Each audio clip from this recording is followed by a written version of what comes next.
I'm here at VIMS with Miss Marcellus. She's showing me the vessels they use to map and take core samples. We learned that there are mountains and valleys on the ocean floor, and that there's natural oil seepage. We need to know more about the topography of the ocean.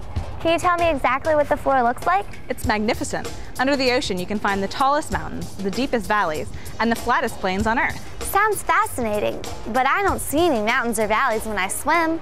That's because where you swim is actually the continental shelf.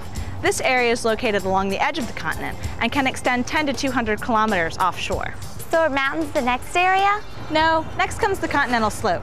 It starts at the edge of the shelf and dips steeply until you reach the abyssal plain, which is one of the flattest areas on Earth. And the next area is where the tallest mountains are, right? Right. In the middle of the ocean, there are mountain ridges called mid-ocean ridges.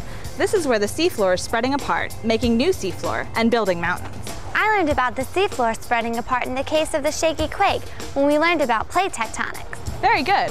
You'll also find volcanoes over those ridges and over hot spots in the Earth's crust. If a volcano grows tall enough to rise above sea level, they form islands. Just like the Hawaiian Islands, didn't they form over a hot spot? That's right. And if a volcano doesn't break the surface of the water, then it's called a seamount. There are also deep ocean trenches. I always thought of the ocean as sandy. Under the ocean is a whole world just waiting to be discovered, and that's where the core samples come in. Why do you take core samples of the ocean floor? Seismic reflection images show buried ancient river channels located near here during the last ice age. Coring helps us to verify that they exist. It seems like we have another mystery, and we need your help. Sure thing, what can I do? Right now, we're trying to find out where the oil globs on our beach came from. Mr. Wells said that oil sometimes seeps out naturally from the ocean, so we need to learn more about oil seeps. Oil and gas can seep directly onto the surface of the Earth, or into the oceans. Are seeps very common? Yes, they're quite common. Did you know in California, every oil and gas field discovered between 1860 and the early 1900s was actually found by people seeing it seep up from the Earth?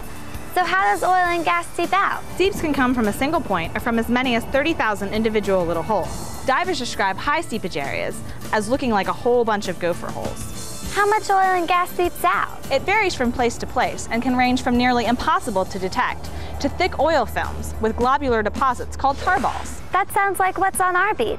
We learned that most of the oil seepage occurs along the Gulf of Mexico, so we thought that a current could be carrying the oil globs to our beach.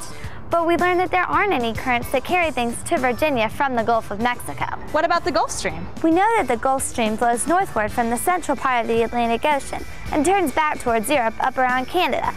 So I don't think that's the answer. You might want to learn more about the Gulf Stream. You're right. Maybe it is the Gulf Stream. Thanks, Ms. Marcellus. You're welcome. It's my pleasure to help out the Treehouse Detectives. Let me show you something else.